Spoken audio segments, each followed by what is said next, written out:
to every motherfucker who has ever used an elf. Pay the fuck up.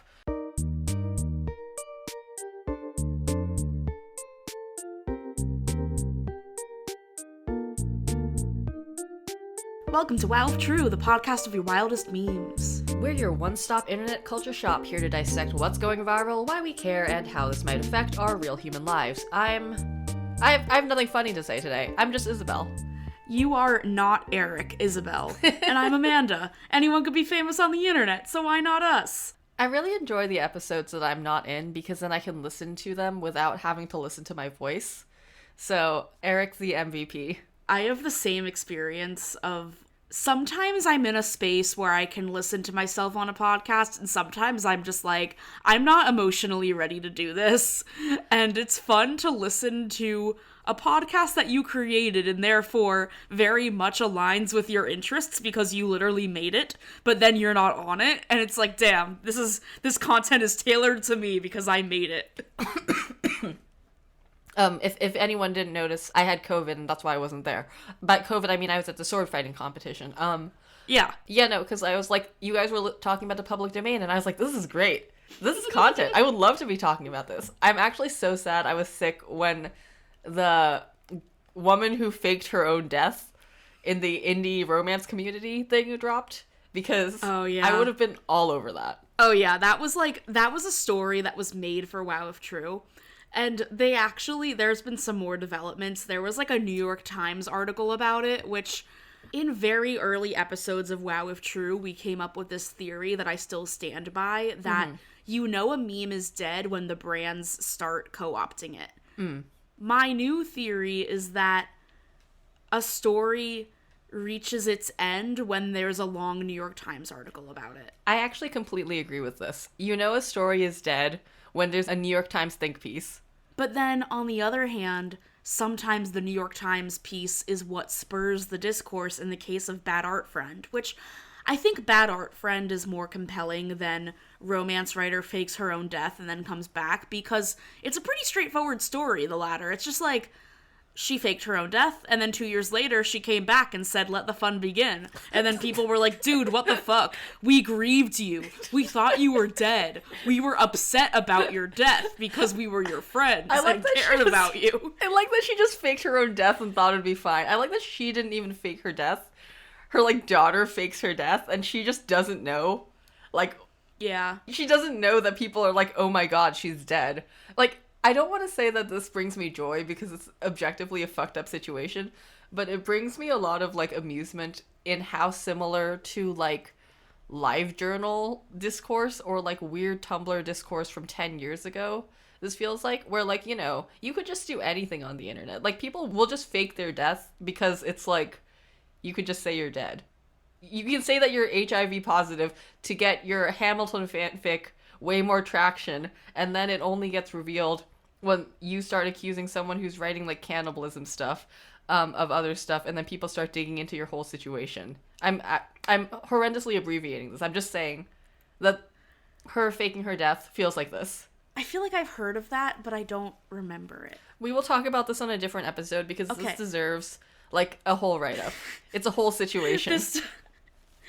We're dwelling on this for too long, but this does remind me of a really good TikTok I saw that was it was John Green stitched with somebody else, and the other person was like, I have a story about how The Fault in Our Stars changed my life twice, and then John is like, oh god, and then the person is like, first, it changed my life because I read it, and it was a great book that I loved. And John is like, okay, cool, thanks. And then the girl's like, and then I started dating somebody that had terminal cancer. And John is like, oh man, I'm sorry. That's so horrible. I know, it's really rough to have people you love have terminal illnesses. And then she goes on, and she's like, I noticed that my girlfriend's story was very similar to Gus in The Fault in Our Stars. And then I realized that she was lying and never had cancer, and she was just telling me she had cancer and using the plot of The Fault in Our Stars to have her cancer narrative make sense, ? And then, and it was very funny to see, John Green stitch this and react to it, because, That's a roller coaster. It's, Holy shit. I know. Like, it was expertly crafted. Like, because at first you're like, damn, this sucks. Like, I feel bad for this girl because her partner, like, died. And then it's like, oh no, she never had cancer. And I don't know why that... Oh my god, people on the internet are fucking insane. Like, we do kind of romanticize the live journal era, but, like, it's 2023 and people are still doing some crazy shit. What's that phrase? On the internet, nobody knows you're a dog. Anyway. Yeah. Oh, another thing that I feel like we just have to mention this on the podcast. We don't have to go into it. I just need to put the stake in the ground, but John Green is back on Tumblr. Oh, right. I cannot believe we didn't talk about the fact that John Green is back on Tumblr. Actually, well, because we took a holiday break, and then you had COVID, and then, like, Eric would shoot me if I talked about John Green, so, you know? And, you know, if one of the hosts was dead and the other one had COVID, we would have, like, you know, well, we could replace it with AI. We could still have a podcast. No, it would be so bad. But it would be a podcast. Yo, January, like, took me out. Wait, okay, I feel like this is, like, a sci-fi story that you would write. Of, like, there's two podcast hosts, and then one of them dies and tries to replace the host with AI. That's kind of good. I might write that. I think you should. Should I just, like, make both of the podcast hosts just thinly veiled, like, self-inserts of us? Do you want to die or should I die? Oh, hell yeah. I think it might be funnier, like, for you to write me reacting to you dying. But also, like, you have the creative liberty. It's also probably weird to write you reacting to me dying or me reacting to you dying. There's no good way to do this. It's weird either way. This should not be a self-insert fic, is what I'm saying. I think it'd be very funny if it was a self-insert fic, though. Well, I mean, hey, I give you creative liberty. You can kill me in your writing as long as you don't kill me in real life. Oh, can I get that in writing? Sure. Yes. I was gonna say just, like, January, like, completely fucked me up. But that's less interesting than killing you in fiction. Well, what is interesting is we are 10 episodes away from episode 69. Yes, that is incredible. Which, genuinely, my idea is that we should do an episode, like, doing very deep research into, like, when did 69 become a thing? Okay. Like, when did people go 69? Nice. Let's take some predictions on it right now. 10 episodes away from 69. 4chan. Yeah, I agree. I think it's 4chan, and I think it... So if we both think it's 4chan, that's nothing. I think my hot take is I think it comes from the long list of numbers that have associated meanings, which is also where Rule 34 comes from. How did Rule 34 get called Rule 34? Well, it's because there's this whole list of numbers that have rules of the internet on them, and 34 is on there, and 34 is Rule 34, as we know it today. So... Did you never see this? Wait, no, but so the list is rules of the internet? Yeah, hold on, okay. We're gonna have to actually do... But why was it assigned to 34? I don't know. See, that's what I don't know. We can't do this. We're already past episode 34, but what's number 59 on this list? I don't remember what number 59's list is. Okay, we're gonna circle back to this one because we did no research for this, and I'm actually just dredging up what I remember from being 12. But we'll come back to this. This is why we're gonna do a whole episode on it in 10 episodes, which will be in, like, 5 months. Exactly. We have 5 months to do this research. We're gonna get this down cold, but you know what we did do research on for this? D&D. Woo! The Dungeons and also the Dragons. And the law.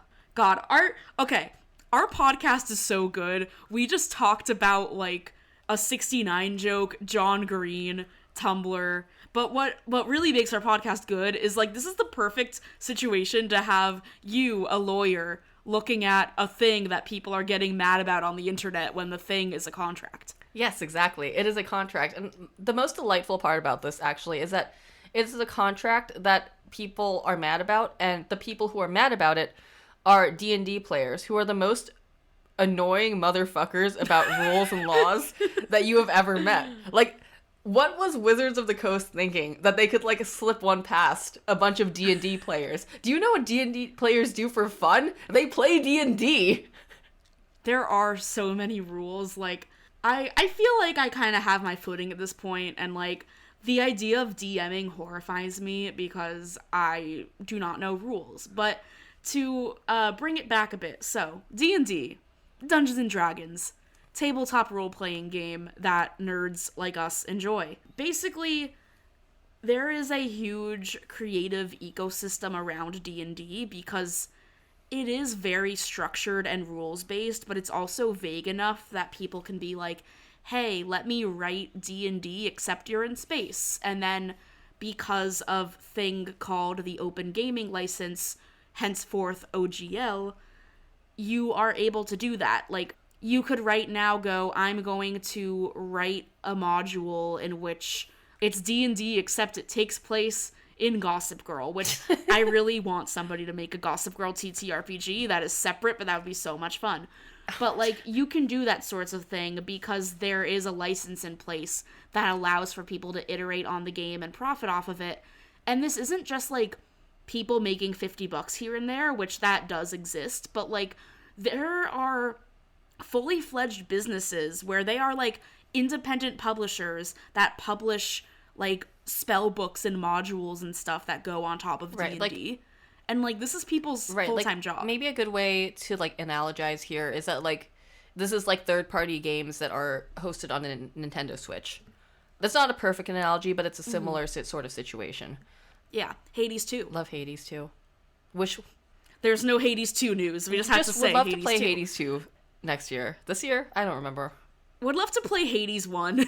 I've been playing Hades 1 again. I've been playing a lot of Splatoon lately, and still I was a teenage exocolonist and also Haven. But this is not the games podcast. This is the tabletop games podcast.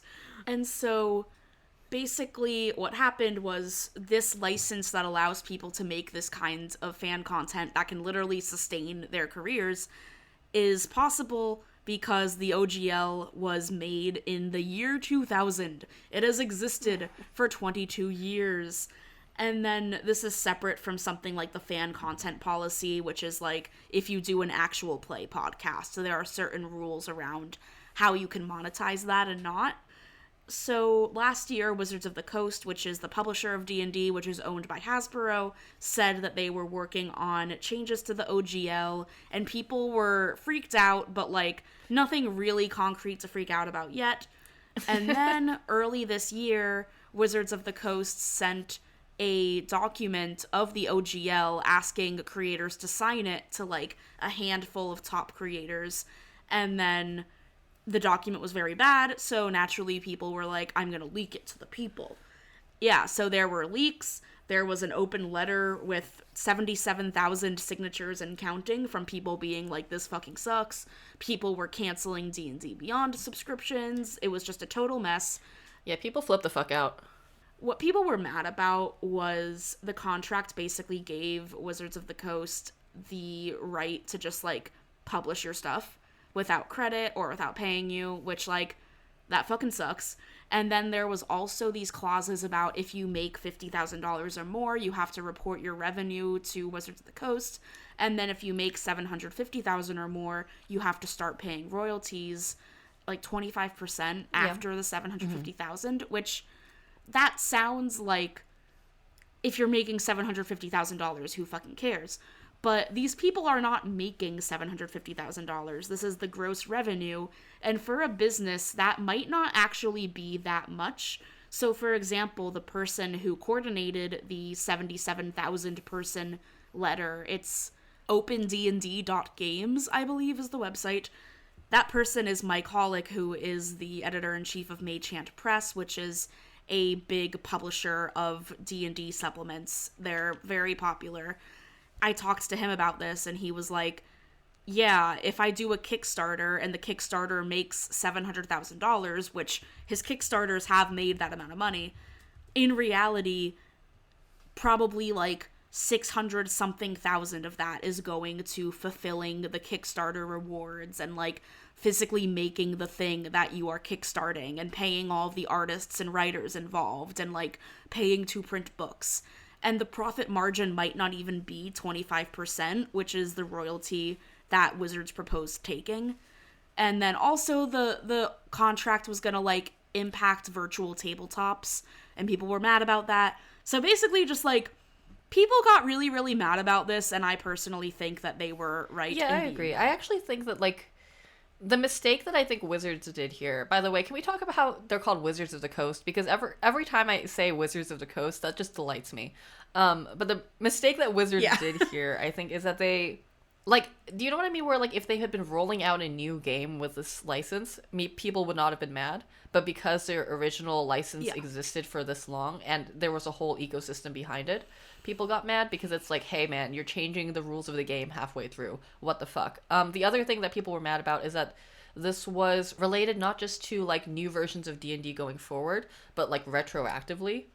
And that felt very much like we are trying to grab everything that you have been making for 20 years, which I think really made people mad. Yeah, and there's like really popular games like Pathfinder, which was like made by people who worked at Wizards of the Coast and helped to write the original OGL, and like it is content that is published as like under the OGL because it is based on D&D. There are so many acronyms here. Do you know what this feels like? This feels like as if like the organization, whatever organization like has control of Lord of the Rings copyright, was like, to every motherfucker who has ever used an elf, pay the fuck up. That's what this that I think is the emotional resonance of this. Which they did that to Wizards of the Coast. Oh, did they? I mean, I believe you. I believe so. I don't know the details of it, but see, this happened to me, like, I did another podcast where I was talking about this, and I was like, I think there was a lawsuit with Lord of the Rings. There's probably been multiple remember. Lords of the Rings like lawsuits. That seems like something that would happen. What lawsuit I'm surprised hasn't happened, and what I think would have happened had this dragged on for longer and had OGL 2, the sequel to OGL, not dropped today. I guess this is technically OGL 3. Is that I'm surprised that no one did a lawsuit about, hey, a lot of this shit is in the public domain at this point. Because so much like D&D stuff is part of the generic fantasy vernacular at this point. And there could be an argument that some of this has become like generic or whatever. I'm kind of spinning this off the top of my head. I actually don't have any of the case law to back this up, but I think a decent argument could be made here that some of this shit needs to be in public domain or was originally in the public domain. And there could be some like gnarly like copyright situation about that. Hell yeah. Yeah, so basically people were really pissed about this for a while. And then finally on the 13th, Wizards of the Coast released a statement, and they were like, they literally said, we rolled a nat one. I mean, that's a cheap shot, but it works. The apology was kind of like, oh, I acknowledge that I hurt you, and I'm sorry you feel that way, but it wasn't my fault. Like, it was very much like a bad ex apologizing about, like, gaslight, gatekeep, girlbossing you. That's a very corporate apology. Oh, yeah. Yeah, I am an expert in corporate apologies at this point. Like, for example, back to the Amazon OSHA violations thing. It's like when you email Amazon and you're like, hey, do you have a statement about these OSHA violations alleging that you, like, don't let your workers get medical help until after 3 weeks? Like, and then they're just like, they send you a response and they're like, we love our employees and we treat them so well. And it's like, cool, I have this document about people's face, like, getting smashed by carrying furniture, but, like, cool. Yeah, this is the workers' rights segment of the podcast. But, yeah, so, to go back to D&D, aside from Amazon being bad, today, breaking news, which this is not going to be breaking news, like, 6 days from now, but on the day we're recording it, breaking news. And I still think that this is going to be worth talking about for weeks because it's so interesting. But D&D announced that the core mechanics of the game are now going to be licensed under the Creative Commons, and that was a plot twist. Like, they really were like, they rolled a death saving throw, and they rolled, like, a 17 on it, but they still have to roll 2 more death saving throws before they come back to life. Okay, so here's the interesting thing here. Yes, I wrote that metaphor on TechCrunch.com. Oh my god, of course you did. I do appreciate that you're bringing D&D metaphors to TechCrunch.com. I think this is the sort of hard-hitting journalism that TechCrunch.com really needs. Yeah, this is why they should give me a raise. They should give... Yeah, this is the part of the podcast where we talk about how Mandy needs a raise. I mean, it's one of those things where it's like, it's really weird when you're in a job and you know that, like, asking for a raise is a thing you're supposed to do. And it's like, oh, I guess I should do that.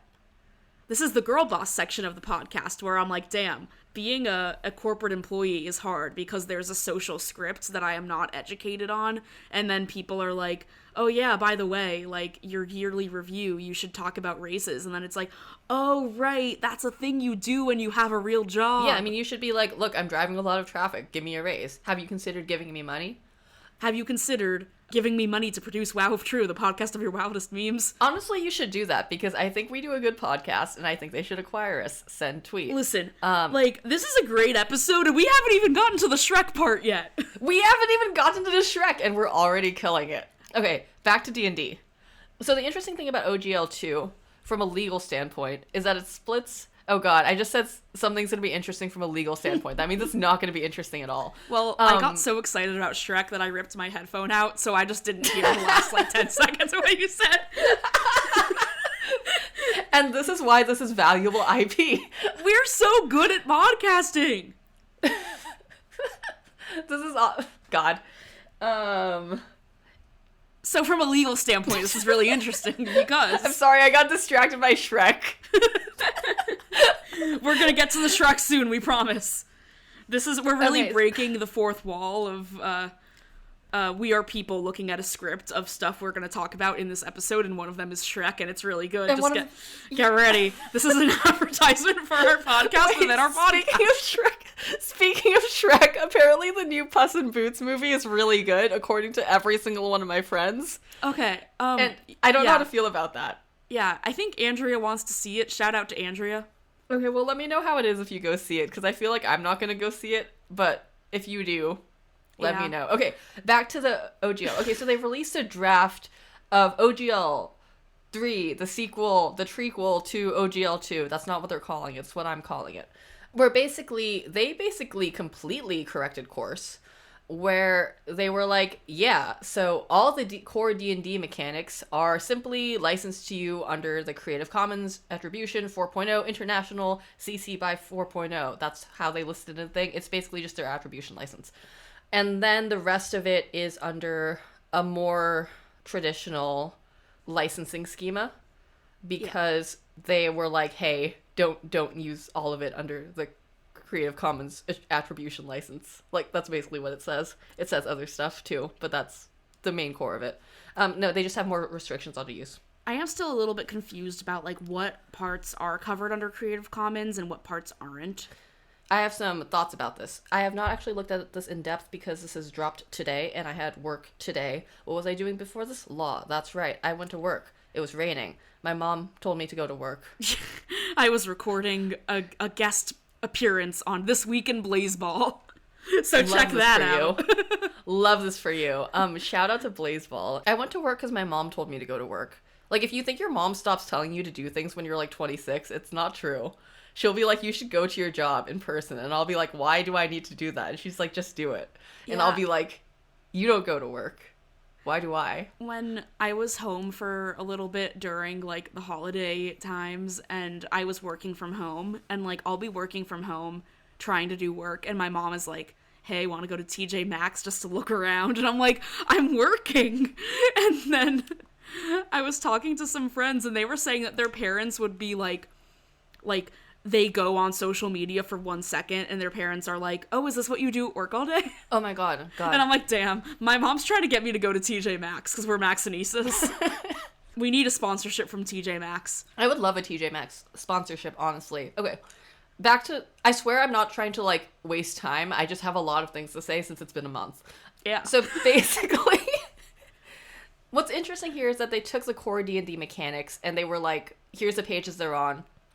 I have not verified this stuff because I was at work and did not have the D&D books in front of me, and I couldn't look it up on my work computer because people would have seen me and been like, Isabel, you're at a law office in the middle of Midtown Manhattan. What are you doing? But basically they were like, yeah, the core... You're looking at D&D law. God, the core mechanics are under Creative Commons. What's interesting about this is that game mechanics are actually not copyrightable. So this is very much just this is a nothing thing they are doing, if that makes sense.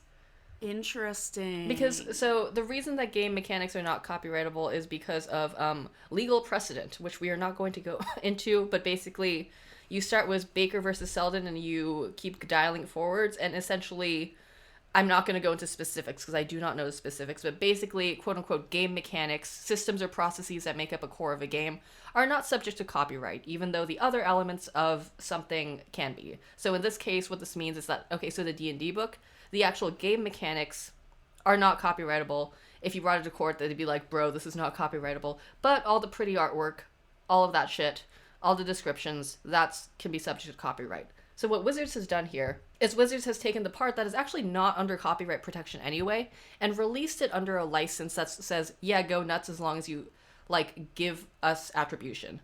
So in some ways, this actually gives them more protection than they would have had they just not done it, because I don't think anyone's going to challenge this. I think this is basically them saying, like, their lawyers saying, beans, we can't actually protect this, but let's release it under this license that tells everybody to attribute us, and maybe nobody will look at it too closely. And that's not a bad thing. This is actually a very good, like, license, because Creative Commons licenses are basically kind of like part of, like, the copyleft schema of things, which copyleft being, like, the general term, like, kind of a tongue-in-cheek term, like, you know, copyright, copyleft, get it? Lawyers are funny. Lawyers are so funny. That's great. Where it's like, okay, we don't want to have copyright protection. How do we, like, give people the legal right to use these things and not worry about getting sued? And so this is actually kind of an interesting problem, because it's very much like the legal system is set up so that you're trying to protect your shit, right? But if you want to give people your shit, then you actually need to set up specific, like, legal loopholes for that. And that's what Creative Commons does to varieties of degrees, depending on which license you use. This is the one where it's like, yeah, go fucking nuts, but tell everybody that it comes from us. That way, at least, that they're saying, this comes from us. Okay, I have a question. Sure. And this is the social justice part of the podcast. Mm-hmm. So, as we have already discussed offline, but we have to suspend disbelief and pretend that I'm telling you about this now, because we have listeners that are not privy to our personal conversations. Mm-hmm. Over the weekend, I volunteered at Books Through Bars, which is an organization that, like, they get letters from prisoners asking for books, and then they mail them books because mass incarceration is bad, and being in jail sucks, and if you have a book to read, then it gets a little bit better for a little bit of time. Hard-hitting policy points from Amanda Silberling on the podcast. But so when I was volunteering there, it was like, I would read a letter, and then the person would be like, I want a science fiction book and a book about Puerto Rican history and a dictionary. And then you would, like, just make a pile of the books and then pass it off to the person who, like, packages them. Mm-hmm. But I noticed that a lot of people were getting TTRPG stuff or, like, requesting it, but they didn't have that much materials because, like, people generally aren't getting rid of their TTRPG books, even if they're, like, really old. Mm-hmm. Like, they're kind of, I mean, people are nerds, so there just wasn't that much to give, and there were so many people asking for TTRPGs. So then I had the idea of, like, well, what if I get permission from people that write, like, one-pagers that are free online to, like, print them into a little mini anthology and then, like, send that to people. Mm-hmm. And now I'm wondering if with the Creative Commons, can I print the D&D core mechanics? Yeah, probably. That's huge for my personal little project, because it's like, if people want to play D&D, like, if you already know D&D and you're in prison, like, play D&D. Like, learning a new game system is hard, and it's more likely that people know D&D.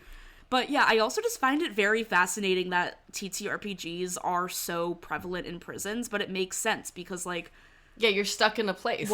You might as well pretend to be a wizard. There are some really good Vice articles about this from, like, 5 years ago, if you Google it. I'm very fascinated by this now. I had a great enlightening time in my little Mandy Goes volunteering experience, But yeah, that's interesting, because this really revolutionizes this project I gave to myself. Well, I mean, like, don't get it twisted. This license is not yet in effect, so we will see what the effects over the next couple weeks of the community reacting to this license will be. Oh, another thing I wanted to mention was, like, when we're talking about how, like, okay, well, technically this stuff wasn't copyrighted to begin with, I guess another benefit of it is that, in theory, people don't want to get sued. And having more assurance of, like, we legally cannot sue you is probably more comforting Yeah. to random people than like, well, technically in copyright law, there's precedent that game mechanics can't be copyrighted. No, definitely agree, because this is very much like, okay, you have permission to use it, and it's them protecting them from lawsuits, it's people being protected from getting sued. Because you can just sue people. Like, you don't have to, like, you don't have to win to sue. Like, let's not get it twisted. You can just sue. You have to have a cause of action, but, like, you know, you don't have to, like, the judge can throw it out, and you have all spent so much money anyway. The legal system is a little bit messed up. But yeah, we didn't actually talk about the actual license, but that's because it dropped today, and I have nothing to say about that other than it's way more pared back than the previous one was. I'm just always curious that it feels like whenever a corporation does a thing that is good, it feels like, okay, but when's the other shoe gonna drop? And I think that's why people generally are feeling very skittish about this. I've already seen some discourse around, like, how this is going to affect virtual tabletops, because my theory, which honestly, like, I think my theory is right. I'm pretty sure this has been discussed, but it's not, like, confirmed. But so right now, Dungeons & Dragons has online tools like D&D and Beyond that, like, make it easier to play the game, but they aren't virtual tabletops, which is, like, let me hop on Zoom and play D&D with my friends, except that, like, on the Zoom, you have all the rule books up, and you can, like, roll dice, and, like, there are, like, more things. Yeah, no, like, I mean, I think a good example of this would be, like, Roll20 or Foundry or something like that, where not even, like, Zoom, where you have, like, somebody, like, projecting all of it. It's literally, like, this is a virtual tabletop. You can, like, put in all of your little figurines and the shit like that. Most of them work really well, and a lot of people who play online play with these. I play with Foundry. It works. Send tweet. Hell yeah. Yeah. I play D&D in person because I'm really cool. Honestly, I would fucking love to play D&D in person. Heartbreaking that, like, the people I play D&D with and all the other fucking other games are simply in other places. Yeah. Yeah. Sad. Brian moved to New York challenge. Send tweet. So with virtual tabletops, there's a whole section in this document about, like, a virtual tabletop license. And it makes me think that D&D is gonna make their own virtual tabletop, and that's why they're cracking down on this. I think that's very likely that that's what's in development, because I think one of the things that the leadership has indicated it's interested in is, like, making, like, technological improvements to D&D, and technological improvements in the sense that you can sell people stuff on an app.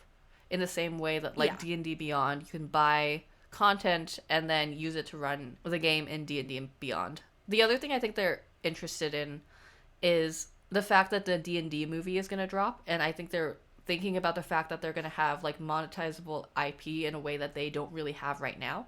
Because D&D right now, as, like, a property, I mean, I feel like we're preaching to the choir, because it's like, yeah, if you play D&D, you know this. Like, D&D is not about, like, characters that exist within D&D. D&D is about you and your friends playing with a system, and you are making the little guys that you play with. They have not given you Blorbo from the shows. You only have Blorbo from your mind. Your D&D character is just Blorbo from your mind. Yeah, my D&D character truly is Blorbo from my mind. Like, they live in my head rent-free, and it is so annoying, actually, because I would like to think about other things, and instead I'm thinking about this man who has, like, no content, because if I want to make the content, if the content has to exist, I have to make the content, and that's very frustrating to me. You know what sucks is when you make a character and you don't think that it's a self-insert of yourself, and then, like, 6 months later, you're like, oh yeah, this is me. Is this happening to you? Is Wolf simply Amanda 2? The sequel to Amanda? Oh yeah, Wolf Kaminsky is me if I were an old man. Wait, that's incredible. Like, he's just always, like, very anxious. I think a key scene of Wolf Kaminsky was, there was a point in which we're all pirates on a pirate ship, and so mechanically what happened was my DM, like, does rolls in the background to see if, like, fun events will happen, and one of their rolls was like, yes, a fun event will happen.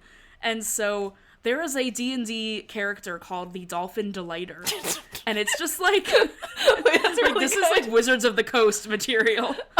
And the Dolphin Delighter can just pop up and be delightful. And so in our universe, in our group of friends, this meant that the dolphin pops joints out of its blowhole, and then you smoke the fairy weed. I love that. See, this is the thing that D&D... Wizards is not giving this to you. Dusky is giving this to you. Yeah, cool Dusky is giving this to me. But in that scene, everybody in the party was like, fuck yeah, we're gonna smoke the fairy weed. Mm-hmm. And then me being like, this is what I would do in real life, and what I did in D&D was I was like, this might not be from a trustworthy source, so I think at least one of us should, like, stay sober to see, like, how this is going. This is so responsible. Also, can I just say that we've entered the portion of the podcast that is unlistenable because we're just talking about our D&D games. But I think it's a funny character analysis. But yeah, like, Wizards of the Coast is trying to, like, make these characters, but, like, Wizards of the Coast isn't making a movie about Wolf Kaminsky, the warlock I play, who won't smoke the fairy weed. They're making a movie about, like, some guy that no one knows. But they're hoping that the some guy that no one knows is somebody that you'll care about after seeing the movie, as opposed to me loving Van, who has lived in my head for 6 years. But, yeah, like, the president of Hasbro, like, in an investor call was like, we want to make Dungeons & Dragons a 4-quadrant brand, which, like, I don't know what that means, but basically they said they want it to be, like, they named these franchises. They want D&D to be like Lord of the Rings or Harry Potter. And it's like, buddy, you're not going to get there, because no matter what you do with Chris Pine on the big screen, it is never going to live up to Wolf Kaminsky not smoking the fairy weed. Like, you know? Like...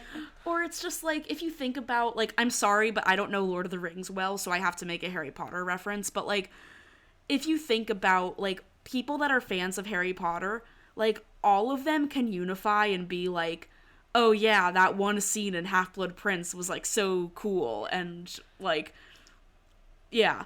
But in D&D, there's nothing you can do. Like, you can be like, hey, you know what's cool? Wizards. No, although... But, like... I do think there are some stuff... I guess you could do that with Harry Potter, too. With Harry Potter. Like, that's what people in Harry Potter do. They're like, hey, you know what's cool? Like, if, Wizards. Like, in Star Wars, you can be like, fuck yeah, Baby Yoda's so cute. But, like, there's no, like, Baby Wolf Kaminsky in the D&D movie. Or if there is, they stole my IP. I'm thinking about this now, and I've actually changed my mind. Because I think what happens in D&D is that people get attached to, like, settings and NPCs. Like, Curse of Strahd, people know Curse of Strahd.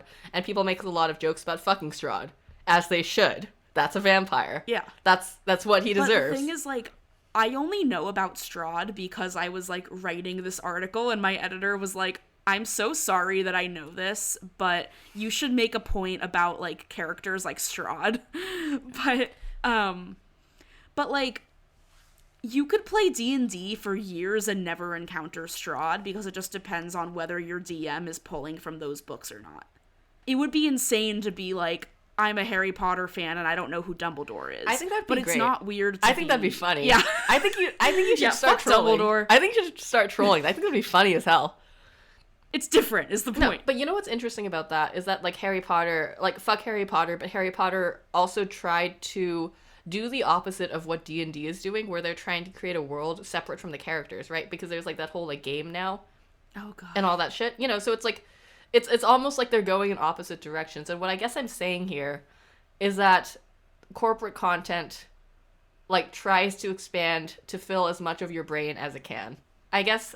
And that's why we have the horrible Fantastic Beasts movies that were really bad, and then, like, damn, TBT to when we didn't know J.K. Rowling was a transphobe and these movies were still absolute trash, and now we know she's a transphobe, and it's like, cool, I don't have to watch those movies anymore. I'm just thinking about my D&D characters now. This is horrible. Oh, no. Well... What are your final thoughts about this whole Creative Commons situation? I think on the Creative Commons situation, you're protecting something that's already protected, but this is objectively the correct move for you to do.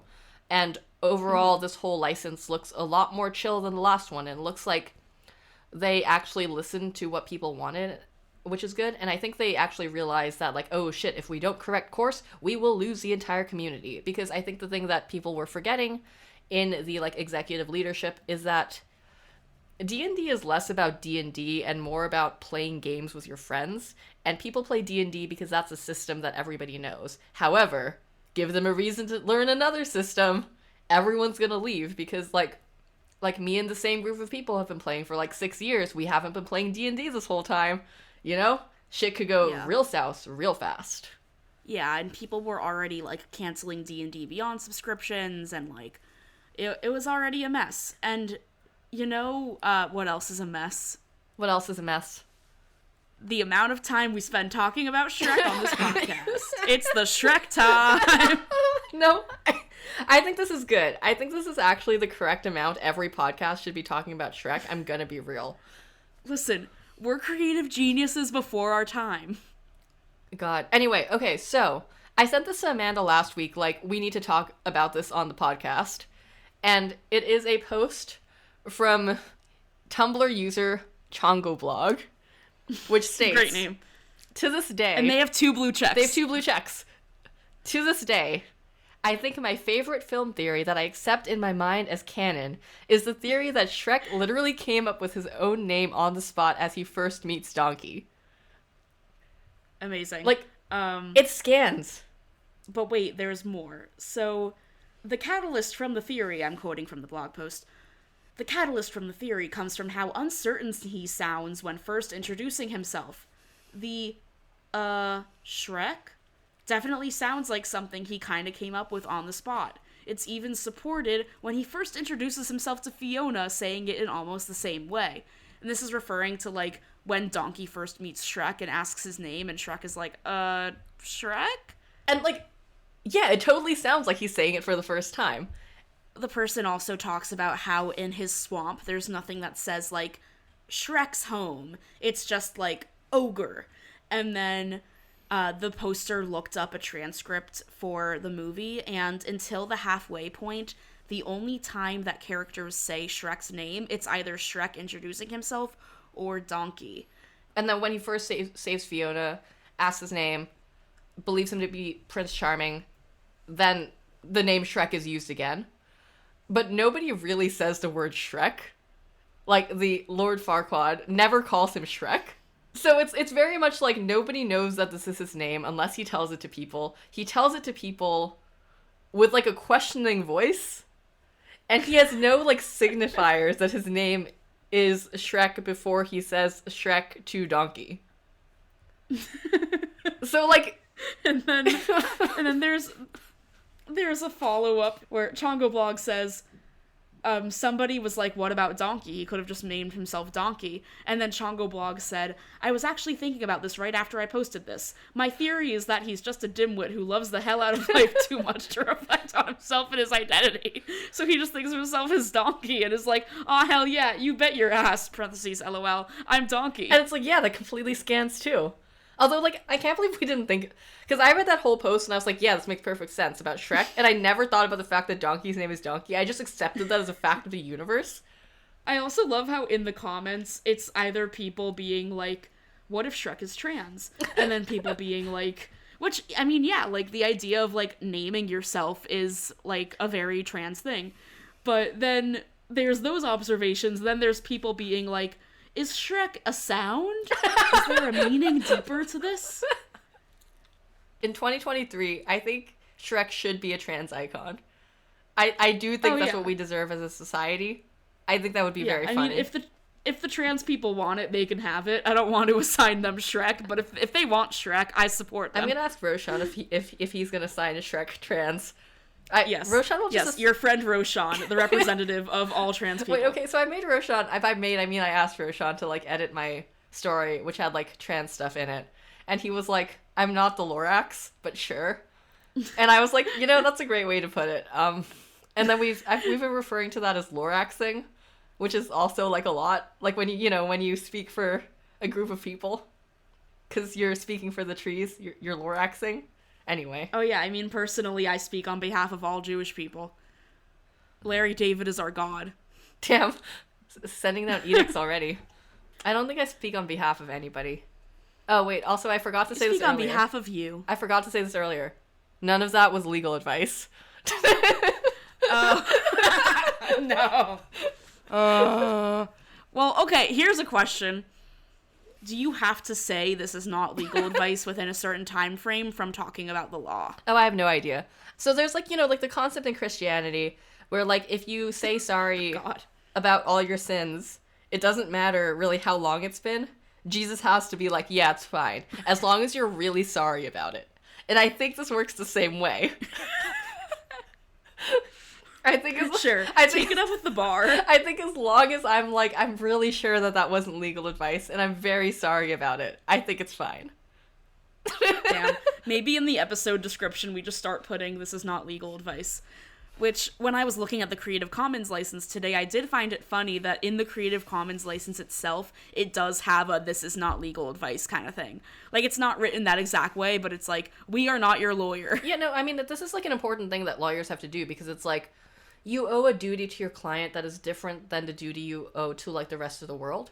So just making sure that when you give advice, it's not, like, creating a client-lawyer relationship, attorney-client relationship. Well, that's why people do it. The relationship that you have with your clients is doing the law, but the relationship that you have with the public is telling us about, like, D&D law. Yes, exactly. And Shrek. Exactly. My relationship with the public is that I will tell you about Shrek. And it is not legal advice. I love this theory. I also love that the word diegetic appears in this post. As it should. I think there should be more posts about Shrek that have the word diegetic in them. Okay. I have 2 short things. Mm-hmm. Number 1, pink sauce is on sale at Walmart. That's horrifying. Yes. We did do an episode about pink sauce in the recent past. Go and listen to it. But she failed up. And I think it's honestly refreshing to see a woman failing up. Honestly, you're right. Yeah, like, you know that if a white man did this is exactly what would happen. This is kind of girl boss. So, should we buy it? Very brief overview was this chef on TikTok was, like, making this pink sauce. It essentially, from what I hear, it's basically like ranch but with dragon fruit, so it's pink. And it went super viral. And she started mailing it out to people, but then it was, like, no food safety involved. This was, like, perishable stuff that went bad in delivery, and people just got packages of, like, rotten sauce. And this was in the middle of summer, to clarify. Yes. Middle of summer, yes. No, like, ice or anything. Yeah, and so she got a ton of shit from people, like, as she should, because she mailed them a faulty product that could hurt them. And then she just kept going. There was so much drama. There was, like, the internet was obsessed with this for a few days. And then we just kind of stopped hearing about her, and apparently now she's just selling her sauce at Walmart. And people are still commenting that the sauce appears to be colored differently in different stores, and, like... Listen, yeah. I hate to say this. Should we buy it?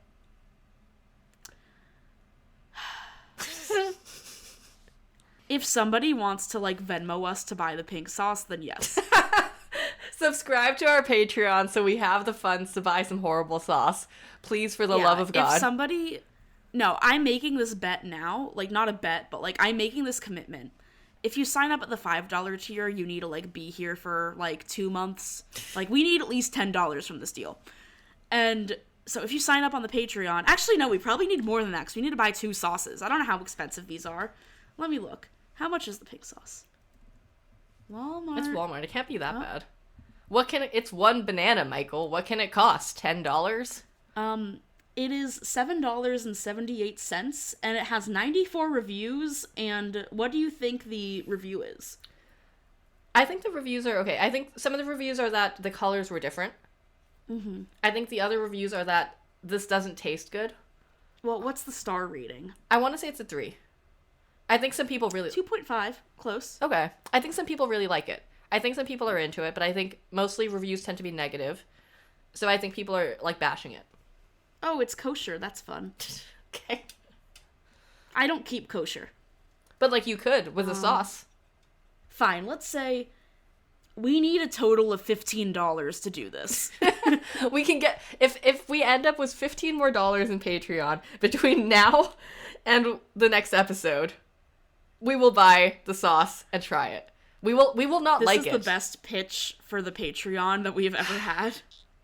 And maybe we make this Patreon bonus content. Oh my... Yeah, no, this will be Patreon bonus content. You can watch us eat the sauce. We're geniuses before our time. Truly. Guys, we're so good at marketing. Okay. Yeah, but I did look up some reviews on TikTok, and some people were like, "This is disgusting," and some people were like, "Yeah, it's a sauce. It kind of tastes like ranch. It's fine." You know, the heartbreaking thing is, like, I fucking hate ranch. Oh yeah, me too. So this is gonna be fun. It kind of grosses me out. Ranch is just weird. Also, I feel like $7.78 is a lot of money for a sauce. Yeah, but it's pink. Yeah. It's like, damn, that's half of a Fly-By Jing chili crisp. Yo, Fly-By Jing chili crisp is so expensive. Have I bought it twice? Yes. I mean, I bought it once and I'm still going through it, so it lasts a long time. This episode is brought to you by Fly-By Jing. Just kidding, it is not. Fly-By Jing, if you want to sponsor us, I'm down in a heartbeat. I would love to have more of your chili crisp. If Chef P of Pink Sauce wants to sponsor us, I'm down. I have one more funny thing for you that is pertaining to the law. Please. This is a tweet from my favorite law person, who is the Law 360 reporter, Dorothy Atkins, who live tweeted the entire Elizabeth Holmes trial, and, like, I am obsessed with her. She did a public service. Like, she really killed it. Okay, should I read this? Sure. A dude got 3 years in prison for defrauding the federal COVID relief program to buy a single Pokemon card. And he claims that the court just didn't like him. The 11th Circuit rejected his appeal and also explained what Pokemon is in a footnote. That is incredible.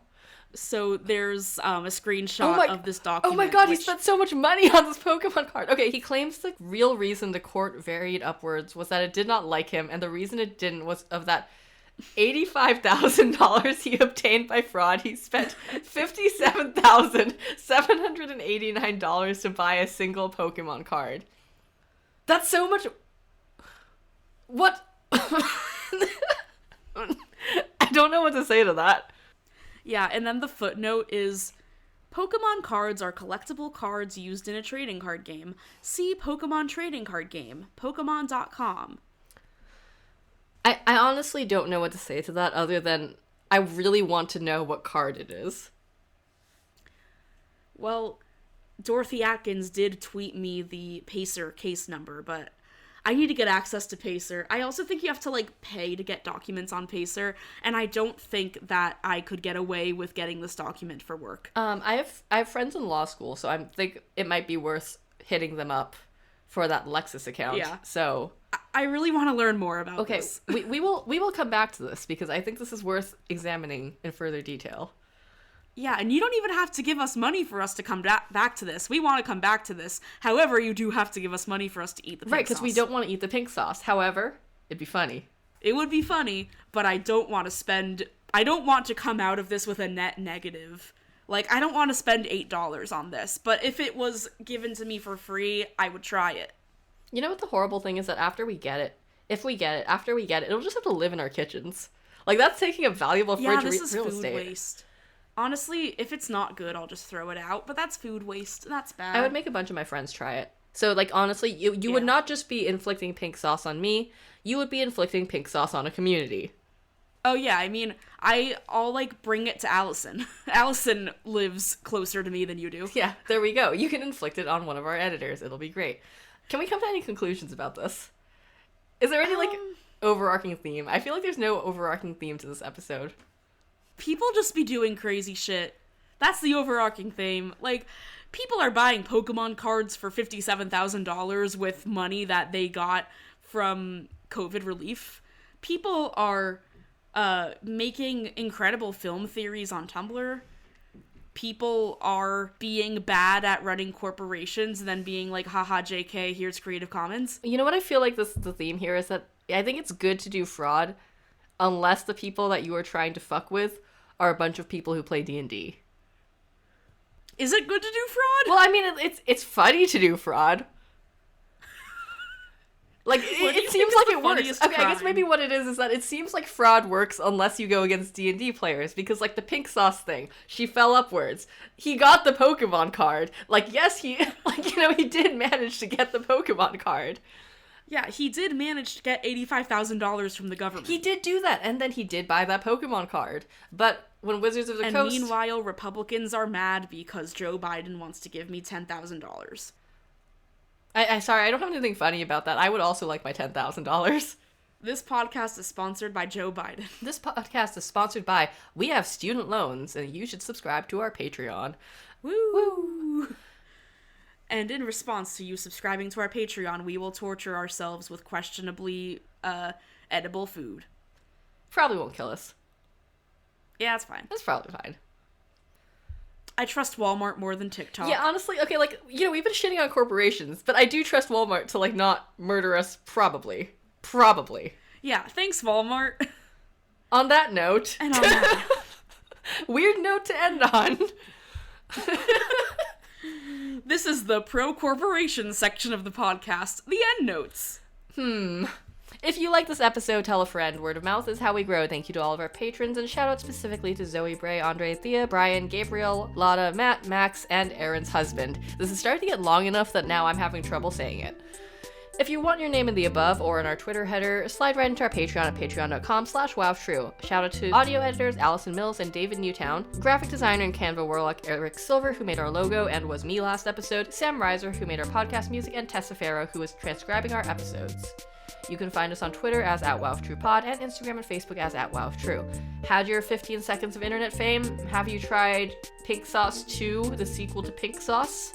Slide right into our Twitter DMs and tell us all about it. Until next time, let's get weird on the internet. And I'm so sorry I kept coughing during this. Hopefully that gets edited out.